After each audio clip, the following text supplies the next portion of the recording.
Hi ಸ್ನೇಹಿತರೆ, welcome to our channel Mithun Raj ಅಡಿಗೆ ಮನೆ. ಇವತ್ತಿನ ವಿಡಿಯೋದಲ್ಲಿ ಸ್ಪೆಷಲ್ ಆಗಿ ನಾನು ಸಂಜೆ ಟೀ ಕಾಫಿ ಜೊತೆಗೆ ಬೋಂಡಾ ಬಜ್ಜಿ ತಿಂತಾನೆ ಇರ್ತೀವಿ. ಅವು ಬೇಡ, ಹೆಲ್ತಿಯಾಗಿ ಏನಾದರೂ ತಿನ್ಬೇಕು ಅಂದ್ರೆ ಈ ರೆಸಿಪಿ ಬೆಸ್ಟ್ ಅಂತ ಹೇಳ್ತೀನಿ. ಮಾಡೋದು ಕೂಡ ತುಂಬಾನೇ ಸುಲಭ ಅಂಡ್ ಇಡ್ಲಿಕ್ಕಿಂತ ಸಾಫ್ಟ್ ಆಗಿರುತ್ತೆ. ಖಂಡಿತ ಈ ರೆಸಿಪಿನ ಒಮ್ಮೆ ಟ್ರೈ ಮಾಡಿ ನೋಡಿ. ಅಂಡ್ ನಿಮ್ಮೆಲ್ಲರ ಹತ್ರ ಒಂದು ರಿಕ್ವೆಸ್ಟ್, ನನ್ನ ಚಾನಲ್ ನ ಮೊದಲನೇ ಬಾರಿ ನೋಡ್ತಾ ಇದ್ರೆ ಪ್ಲೀಸ್ ಎಲ್ಲರೂ ದಯವಿಟ್ಟು ಸಬ್ಸ್ಕ್ರೈಬ್ ಮಾಡ್ಕೊಳ್ಳಿ. ಪಕ್ಕದಲ್ಲೇ ಇರುವಂತ ಬೆಲ್ ಬಟನ್ ನ ಕ್ಲಿಕ್ ಮಾಡಿದ್ರೆ ನಾನು ಯಾವಾಗ ವಿಡಿಯೋಸ್ ಹಾಕಿದ್ರು ನೋಟಿಫಿಕೇಶನ್ ಬರುತ್ತೆ. ಒಂದ್ಸರಿ ಈ ರೆಸಿಪಿನ ಖಂಡಿತ ಟ್ರೈ ಮಾಡ್ತೀರಾ ಅನ್ಕೊಂಡಿದೀನಿ. ಮೊದಲನೇದಾಗಿ ಒಂದು ಮಿಕ್ಸಿಂಗ್ ಬೌಲ್ಗೆ ಒಂದು ಕಪ್ಪಿನ ಅಳತೆಯಲ್ಲಿ ಬಾಂಬೆ ರವೆ ತಗೊಂಡಿದ್ದೀನಿ. ಉಪ್ಪಿಟ್ಟು ಮಾಡ್ತೀವಲ್ಲ ಆ ರವೆ. ನಂತರ ಅದೇ ಕಪ್ಪಿನ ಅಳತೆಯಲ್ಲಿ ಅರ್ಧ ಕಪ್ಪಿನಷ್ಟು ಕಡಲೆ ಹಿಟ್ಟನ್ನ ತಗೊಂಡಿದ್ದೀನಿ. ನಂತರ ಅದೇ ಕಪ್ಪಿನ ಅಳತೆಯಲ್ಲಿ ಒಂದು ಕಪ್ ಅಷ್ಟು ಮೊಸರು. ನೀವು ಫ್ರೆಶ್ ಆಗಿರುವಂತ ಮೊಸರಾದ್ರೂ ಯೂಸ್ ಮಾಡಿ, ಇಲ್ಲ ಹುಳಿಯಾಗಿರುವಂತ ಮೊಸರಾದ್ರೂ ಯೂಸ್ ಮಾಡಿ. ಮೊಸರು ಹಾಕಿದ್ಮೇಲೆ ಆ ಬೌಲ್ಗೆ ಸ್ವಲ್ಪ ನೀರ್ ಹಾಕೊಂಡು ಯಾವುದೇ ಗಂಟಿಲ್ದೆ ಕಲ್ಸ್ಕೋಬೇಕು. ನೀರನ್ನ ಸ್ವಲ್ಪ ಸ್ವಲ್ಪನೇ ಹಾಕೊಂಡು ಈ ರೀತಿ ಕಲ್ಸ್ಕೋಬೇಕು. ಒಂದೇ ಸಾರಿ ನೀರ್ ಹಾಕೊಂಡ್ಬಿಟ್ರೆ ಏನಾಗುತ್ತೆ, ಕನ್ಸಿಸ್ಟೆನ್ಸಿ ಸ್ವಲ್ಪ ನೀರಾಗಿ ಆಗ್ಬಿಡುತ್ತೆ. ಹಾಗಾಗಿ ಸ್ವಲ್ಪ ಸ್ವಲ್ಪನೇ ಹಾಕೊಂಡು ಕಲ್ಸ್ಕೊಳ್ಳಿ. ನಾವು ರವೆ ಹಾಕಿರೋದ್ರಿಂದ ಅಬ್ಸರ್ವ್ ಮಾಡ್ಕೊಳ್ಳುತ್ತೆ. ಹಾಗಾಗಿ ಈ ಕನ್ಸಿಸ್ಟೆನ್ಸಿ ಬರೋವರೆಗೂ ಕಲ್ಸ್ಕೊಂಡು ಒಂದು 10-15 ನಿಮಿಷ ಇದನ್ನ ನೆನೆಕೆ ಬಿಡ್ತೀನಿ. ಇಷ್ಟೇ ಇರ್ಲಿ ಕನ್ಸಿಸ್ಟೆನ್ಸಿ, ನೀರಾಗಿ ಮಾಡ್ಕೋಬಿಡಿ. ರವೆ ಚೆನ್ನಾಗಿ ನೆನೆಲಿ 10-15 ನಿಮಿಷ. ಇದನ್ನ ಸ್ಟೀಮ್ ಮಾಡ್ಲಿಕ್ಕೆ ಈ ರೀತಿ ಒಂದು ಕೇಕ್ ಪ್ಯಾನ್ ತಗೊಂಡಿದ್ದೀನಿ. ರೌಂಡ್ ಕೇಕ್ ಪ್ಯಾನ್ ಆದ್ರೂ ತಗೊಳ್ಳಿ, ಇಲ್ಲ ಸ್ಕ್ವೇರ್ ಆಗಿರುವಂತ ಕೇಕ್ ಪ್ಯಾನ್ ಆದ್ರೂ ತಗೊಳ್ಳಿ. ಒಂದ್ ವೇಳೆ ಇಲ್ಲ ಅಂದ್ರೆ ಈ ರೀತಿ ಪ್ಲೇಟ್ ಅಲ್ಲಿ ಕೂಡ ಮಾಡ್ಕೋಬಹುದು. ಬಟ್ ಇವತ್ತು ನಾನು ಕೇಕ್ ಪ್ಯಾನ್ ಅಲ್ಲಿ ಮಾಡ್ತಿದ್ದೀನಿ. ಸ್ವಲ್ಪ ಎಣ್ಣೆ ಹಾಕ್ಬಿಟ್ಟು ಈ ರೀತಿ ಆಯಿಲ್ ಎಲ್ಲ ಅಪ್ಲೈ ಮಾಡ್ಕೊಂತೀನಿ. ಸೈಡ್ ಅಲ್ಲಿ ಎಲ್ಲವನ್ನು ಕೆಳಗಡೆ ಎಲ್ಲಾ ರೀತಿ ಅಪ್ಲೈ ಮಾಡ್ಕೊಂಡು ರೆಡಿ ಮಾಡ್ಕೊಂಡು ಸೈಡಲ್ಲಿ ಎತ್ತಿಟ್ಟಿದ್ದೀನಿ. ನಂತರ 10-15 ನಿಮಿಷ ಆದ್ಮೇಲೆ ತೋರಿಸ್ತಾ ಇದ್ದೀನಿ. ಹಿಟ್ಟು ಕೂಡ ಸ್ವಲ್ಪ ಗಟ್ಟಿ ಆಗಿದೆ. ನಂತರ ಇದಕ್ಕೆ ಒಂದು ಚಿಟಿಕೆಯಷ್ಟು ಅರಿಶಿಣ ಪುಡಿ ಹಾಕ್ತಾ ಇದ್ದೀನಿ. ಜಾಸ್ತಿ ಹಾಕೋಬಿಡಿ, ಸ್ವಲ್ಪ ಹಾಕೊಳ್ಳಿ.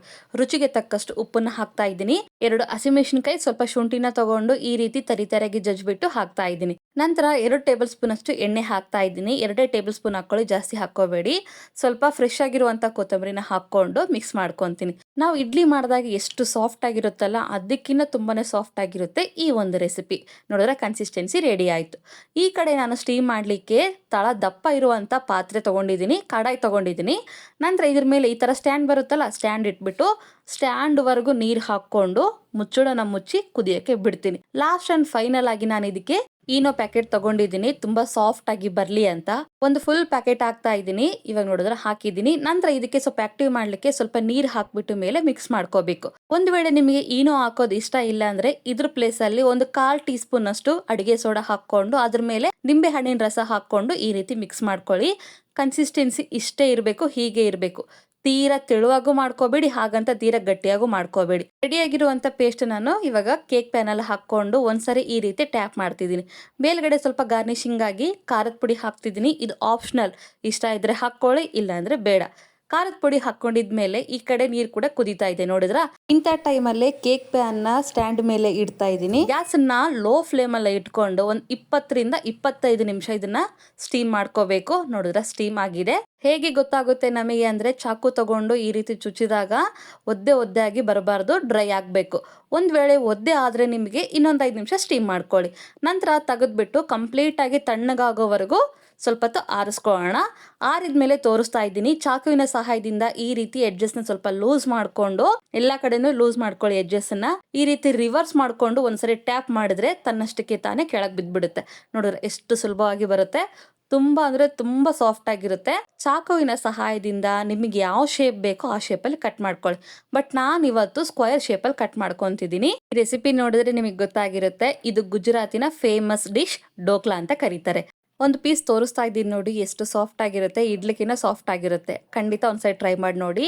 ನಾನು ಎಲ್ಲಾ ಪೀಸಸ್ ನ ಈ ರೀತಿ ರೆಡಿ ಮಾಡ್ಕೊಂಡು ಇಟ್ಕೊಂಡಿದ್ದೀನಿ. ಈ ಡೋಕ್ಲನ ಹಾಗೆ ತಿನ್ಬೋದು. ಎಕ್ಸ್ಟ್ರಾ ಟೇಸ್ಟ್ ಆಗಿ ಒಗ್ಗರಣೆ ಕೊಡ್ತಿದ್ದೀನಿ. ಕಡಾಯಲ್ಲಿ 1 ಟೇಬಲ್ ಸ್ಪೂನ್ ಅಷ್ಟು ಎಣ್ಣೆ ಹಾಕಿದ್ಮೇಲೆ 1 ಟೀ ಸ್ಪೂನ್ ಅಷ್ಟು ಸಾಸಿವೆ, ಅರ್ಧ ಟೀ ಸ್ಪೂನ್ ಅಷ್ಟು ಬಿಳಿ ಎಳ್ಳು, ಸ್ವಲ್ಪ ಕರಿಬೇವು ಹಾಕ್ತಿದ್ದೀನಿ. ನಂತರ 2-3 ಹಸಿಮೆಣಸಿನಕಾಯಿನ ಈ ರೀತಿ ಮಧ್ಯ ಕಟ್ ಮಾಡ್ಕೊಂಡು ಹಾಕೊಳ್ಳಿ. ಗ್ಯಾಸ್ ಅನ್ನ ಮೀಡಿಯಂ ಫ್ಲೇಮ್ ಅಲ್ಲಿ ಇಟ್ಕೊಂಡು ಹಸಿಮೆಣಸಿನಕಾಯಿ, ಕರಿಬೇವು ಸ್ವಲ್ಪ ಫ್ರೈ ಆಗೋವರೆಗೂ ಫ್ರೈ ಮಾಡ್ಕೊಂಡು, ನಂತರ ಗ್ಯಾಸ್ ಅನ್ನ ಲೋ ಫ್ಲೇಮ್ ಅಲ್ಲಿ ಇಟ್ಕೊಂಡು ಡೋಕ್ಲನ ಹಾಕೋಬೇಕು. ಯಾವುದೇ ಕಾರಣಕ್ಕೂ ಹೈ ಫ್ಲೇಮ್ ಅಲ್ಲಿ ಇಟ್ಕೋಬೇಡಿ, ಒತ್ತೋಗ್ಬಿಡುತ್ತೆ. ಫ್ರೆಶ್ ಆಗಿರುವಂತ ಕೊತ್ತಂಬರಿನ ಹಾಕೊಂಡು ನಿಧಾನವಾಗಿ ಕಲಸಿ. ಯಾಕೆ ಅಂದ್ರೆ ಡೋಕ್ಲಾ ಸಾಫ್ಟ್ ಆಗಿರೋದ್ರಿಂದ ಮುರಿದೋಗ್ಬಿಡುತ್ತೆ. ಈ ರೀತಿ ಮೇಲೆ ಕೆಳಗಡೆ ಟಾಸ್ ಮಾಡ್ಬಿಟ್ಟು ಡೋಕ್ಲಾ ಸ್ವಲ್ಪ ಬಿಸಿ ಆದಮೇಲೆ ಗ್ಯಾಸ್ ಆಫ್ ಮಾಡ್ಕೊಂಬಿಡಿ ಅಷ್ಟೇ. ತುಂಬಾ ಸಿಂಪಲ್ ಆಗಿರುವಂಥ ಸಂಜೆ ಟೀ ಕಾಫಿ ಜೊತೆಗೆ ಇಲ್ಲಾಂದರೆ ಬೆಳಗಿನ ಬ್ರೇಕ್ಫಾಸ್ಟ್ಗೆ ತುಂಬಾ ಹೆಲ್ತಿ ಆಗಿರುವಂಥ ಡೋಕ್ಲಾ ರೆಡಿನೇ ಆಗೋಗುತ್ತೆ. ಈ ಡೋಕ್ಲಾಕ್ಕೆ ಕಾಂಬಿನೇಷನ್ ಆಗಿ ನಾವು ಚಟ್ನಿ ಆದರೂ ಸರ್ವ್ ಮಾಡ್ಕೋಬೋದು. ಕಾಯಿ ಚಟ್ನಿ, ಶೇಂಗಾ ಚಟ್ನಿ, ಇಲ್ಲ ಅಂದರೆ ಈ ರೀತಿ ಕೆಚಪ್ ಬರುತ್ತಲ್ಲ ಅದರಿಂದಾದರೂ ಸರ್ವ್ ಮಾಡ್ಕೊಳ್ಳಿ. ಹೆಂಗೆ ತಿಂದರೂ ಚೆನ್ನಾಗಿರುತ್ತೆ. ಖಂಡಿತ ಒಂದ್ಸರಿ ಟ್ರೈ ಮಾಡಿ. ರುಚಿ ಮಾತ್ರ ತುಂಬ ಅಂದರೆ ತುಂಬ ಚೆನ್ನಾಗಿರುತ್ತೆ. ಈ ರೆಸಿಪಿ, ಈ ವಿಡಿಯೋ ನಿಮಗೆ ಇಷ್ಟ ಆದರೆ ನನ್ನ ಚಾನಲ್ನ like, share, comment and subscribe ಮಾಡ್ಕೊಳ್ಳೋದನ್ನ ಮಾತ್ರ ಮರಿಬೇಡಿ. ಓಕೆನಾ? ಮುಂದಿನ ವಿಡಿಯೋದಲ್ಲಿ ಮತ್ತೆ ಸಿಗ್ತೀನಿ. ಅಲ್ಲಿವರೆಗೂ ಟೇಕ್ ಕೇರ್. ಬಾಯ್.